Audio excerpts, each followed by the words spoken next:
मोक्षमार्गस्य नेतारं भेत्तारं कर्म भूभृतां ज्ञातारं विश्वतत्त्वानां वन्दे तद्गुणलब्धये। बोले पंच परमेष्ठी भगवान की जय। शांति विधाता श्री घराट शांतिनाथ भगवान की जय। द्वादशांग जिनवाणी माता की जय। ग्रंथादिदासी तत्वा सूत्र जी की जय। आचार्य श्री उमा स्वामी जी महाराज की जय। आचार्य श्री विद्यासागर जी महाराज की जय। परम पूज्य मुनिपुंगव श्री सुधा सागर जी महाराज की जय। अड़ाई द्वीपस्थ समस्त महामिराजों की जय। पिछली कक्षा में हमारा जो विषय चल रहा था वह था कि विग्रह गति में कारमाण का योग होता है।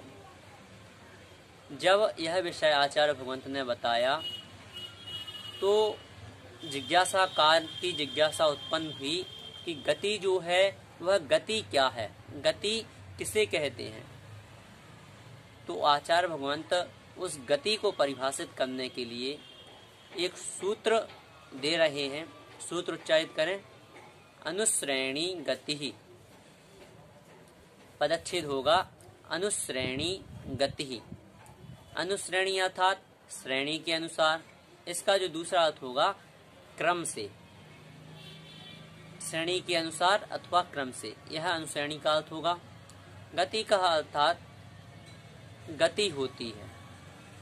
इस प्रकार से संपूर्ण अर्थ होगा श्रेणी के अनुसार गति होती है। श्रेणी क्या है?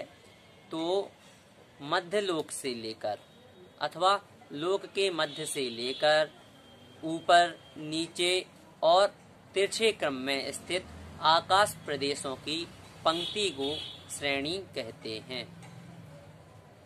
जिस प्रकार से एक हम बल्ब जलाएं और वह बल्ब हम एक कमरे में लगाकर बीचों बीच बल्ब जलाएं। जैसे एक कमरा जो है वह पूर्ण बड़ा है और वहाँ हम बीचों बीच एक बल्ब लगा दें और उस बल्ब का प्रकाश ऊपर भी होगा नीचे भी होगा। इसी प्रकार से जो लोक है वह लोक है इस प्रकार से, और उसकी जो तिरछी ऊपर नीचे जो आकाश की श्रेणी है वह इस प्रकार से होंगी। ऊपर लोक के मध्य से यहाँ ऊपर, नीचे तिरछे क्रम में जो श्रेणी होती हैं वह श्रेणी कहलाती है। जो पंक्ति होती है वह श्रेणी कहलाती है। अब जब यह बात आचार्य भगवंत ने समझाई तो पुनः जिज्ञासाकार प्रश्न कर लेता है कि क्या कोई ऐसा भी जीव है जिसके विग्रह गति नहीं होती है, विग्रह रहित गति होती है। तो आचार्य भगवंत उसका उत्तर भी सूत्र के माध्यम से देते हैं। सूत्र उच्चारित करें। अविग्रहा जीवस्य। पदच्छेद होगा अविग्रहा जीवस्य।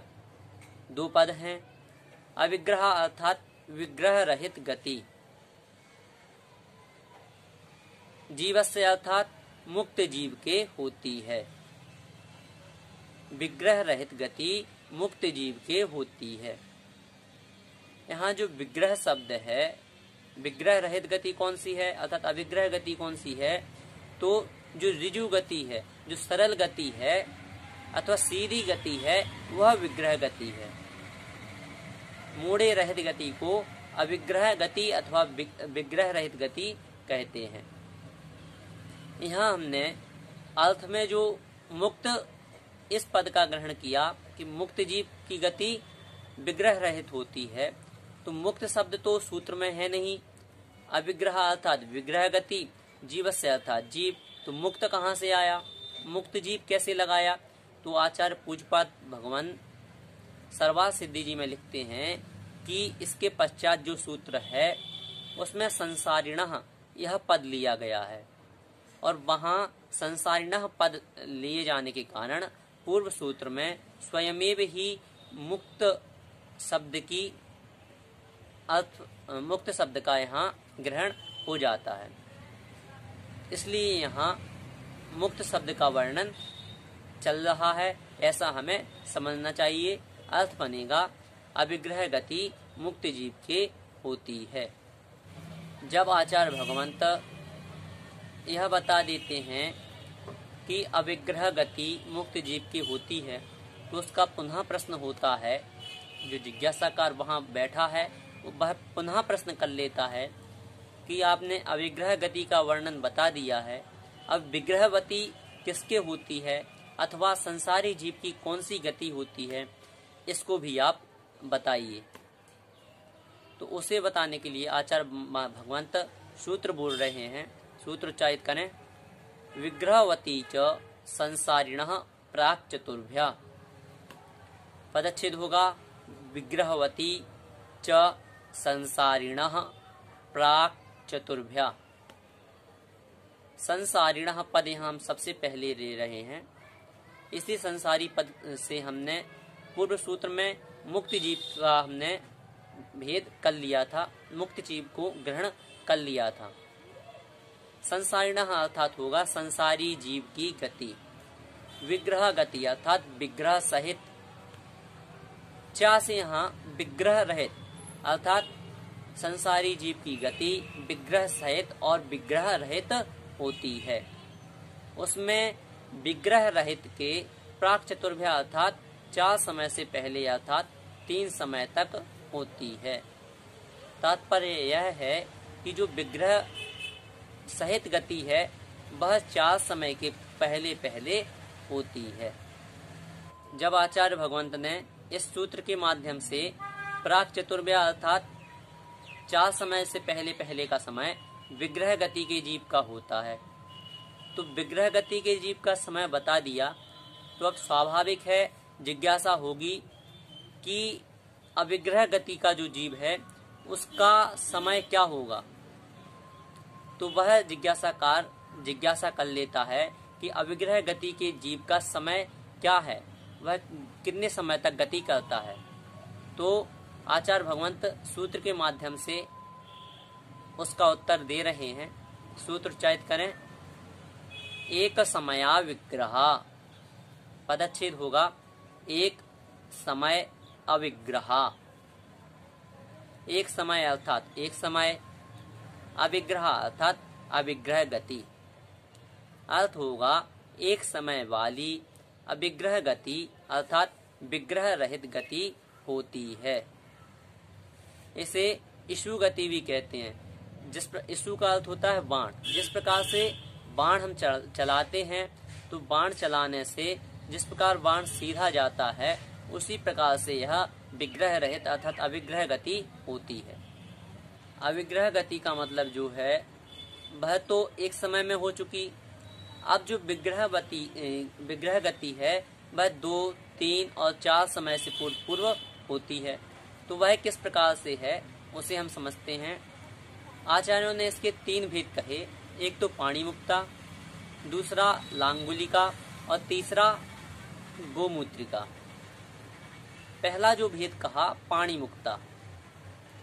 पाणी मुक्ता जो है यह 2 समय से पूर्व वाली गति अथवा एक मोड़े वाली गति जो है वह पाणी मुक्ता गति कहलाती है। कैसे? पाणी का अर्थ होता है हाथ और मुक्ता का अर्थ होता है मोती। तो जिस प्रकार से हम मोती आदि अपने हाथ में लें और उन्हें छोड़ें तो वह एक मोड़ा लेंगे। यहाँ से जब वह आएंगे तो वह एक मोड़ा लेकर नीचे आएंगे। तो यह एक मोड़े वाली जो गति कहलाती है वह पाणी मुक्ता गति कहलाती है। दूसरा है लांगुलिका। लांगुलिका का शाब्दिक अर्थ होता है हल। हल जो होता है उसकी बनावट होती है वह 2 उसके क्या होते हैं, वह 2 मोड़े लिए हुए होता है। उसी प्रकार से जो 2 मोड़े वाली गति होती है वह लांगुलिका नाम की गति कहलाती है। वह किस प्रकार से? तो एक मोड़ा जीव लेगा, जैसे यह हल की जो बनावट है वह इस प्रकार से होती है। तो जब वह यहाँ से यहाँ आएगा तो एक मोड़ा जब यहाँ से इस तरफ जाएगा तो एक मोड़ा यहाँ हो चुका और दूसरा इस तरफ से जब जाएगा तो वह दूसरा मोड़ा यहाँ ले लेगा। तो इस प्रकार से 2 मोड़े वाली गति जो है वह लांगुलिका है।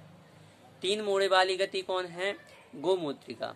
तो गोमूत्र के समान जो गति होती है वह गोमूत्रिका गति कहलाती है, अर्थात 3 मोड़े वाली गति गोमूत्रिका कहलाती है। इसे हम चित्र के माध्यम से समझते हैं तो यह 3 लोक का चित्र है। इसमें देखें, यह जो है यह त्रसनाड़ी है और यह लोकनाड़ी है। संपूर्ण लोक यह लोकनाड़ी है। जब जीव एक मूड़ा लेगा तो वह किस प्रकार से जन्म लेगा अथवा किस प्रकार से वह मूड़ा लेगा, तो यहाँ यदि कोई जीव है इस त्रसनाड़ी में और वह यहाँ से यहाँ जन्म ले रहा है तो वह यहाँ से यहाँ आएगा और यहाँ से इस ओर मोड़ा लेगा। तो जब यह मोड़ा वह लेगा तो यह एक मोड़े वाली गति कहलाएगी। 2 मोड़े वाली गति, तो जब जीव 2 मोड़े लेता है वह 2 मोड़े वाली गति कहलाती है। जैसे कोई जीव यहाँ है और वह यहाँ जन्म ले रहा है तो वह यहाँ से यहाँ तो जो है यह अलोकाकाश है, लोक के बाहर अलोकाकाश। तो जब वह यहाँ से यहाँ जन्म लेगा तो यहाँ से वह नहीं आ सकता क्योंकि यहाँ धर्म द्रव्य का अभाव है। तो वह यहाँ से इस ओर आएगा और यहाँ आकर वह एक मोड़ा यहाँ ले लेगा। दूसरे मोड़े के लिए वह यहाँ तक आएगा और यहाँ से दूसरा मोड़ा लेगा। इस प्रकार से 2 मोड़े वाली गति यह बनेगी। 3 मोड़े वाली गति, तो जो लोक है वह केवल इतना सा तो है नहीं जो सामने चित्र में दिख रहा है। लोक अंदर गहरा भी है क्योंकि जो हमारा मध्य लोक है वह केवल इतने से में है। जो यह एक लाइन खींची हुई है इस नक्शे के अनुसार, केवल मध्य लोक इस बीच में है। और यहाँ जब मध्य लोक है तो मध्य लोक में भी कितना विस्तार है वह भी हम इस तत्वासूत्र जी में ही आगे पढ़ेंगे। तो वह जो सारी की सारी जो रचना है वह इतने भाग में है, तो यह गहरा भी है। तो जब गहरा है तो वह अंदर से जब बाहर आएगा तो वह वहां से यहाँ निकलेगा तो एक मोड़ा तो वह वहां से यहाँ आकर इस ओर लेगा।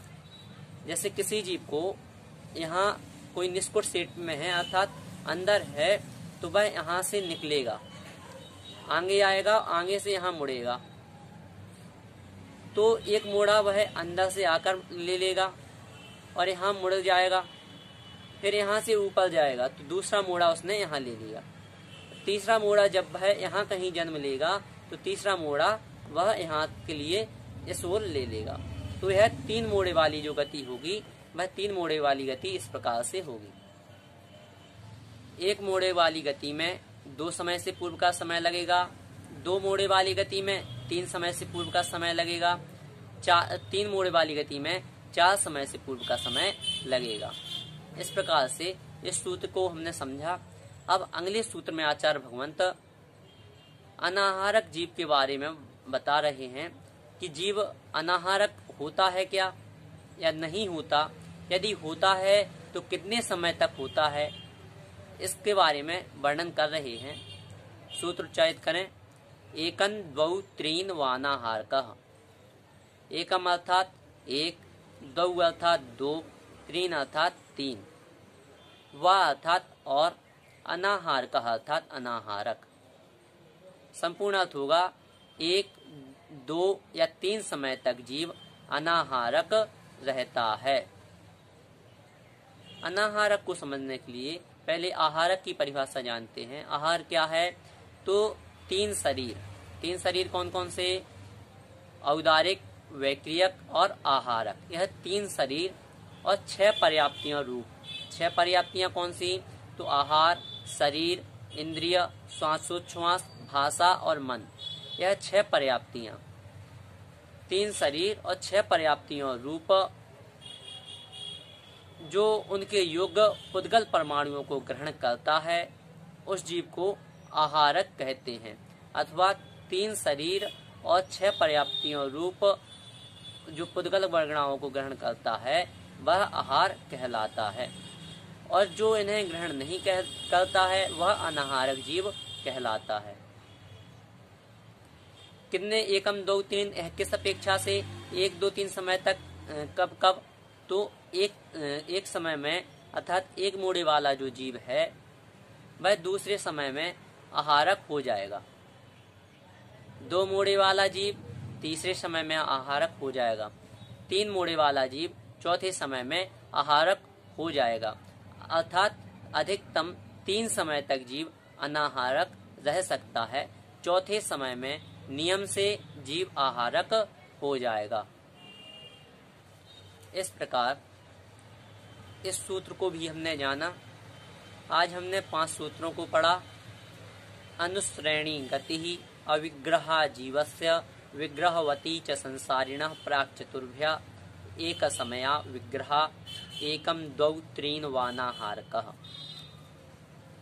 इस प्रकार से 5 सूत्रों को आज हमने पढ़ा और इनमें विग्रह गति तथा अविग्रह गति के बारे में समझा। विग्रह गति के जीव कितने समय में कितने मोड़े लेते हैं इसको जाना। अविग्रह गति के जीव कितने समय में अपनी गति को निर्धारित कर लेते हैं इसको जाना। कौन सी गति संसारी की होती है, कौन सी गति मुक्त जीव की होती है इसको जाना। इस संदर्भ में यदि आपकी कोई जिज्ञासा है तो आप हमें भेज सकते हैं। आप हमें YouTube चैनल पर भी कमेंट के माध्यम से बता सकते हैं अथवा हमारे WhatsApp नंबर पर भी आप हमें अपनी जिज्ञासाएं भेज सकते हैं। जय जिनेंद्र।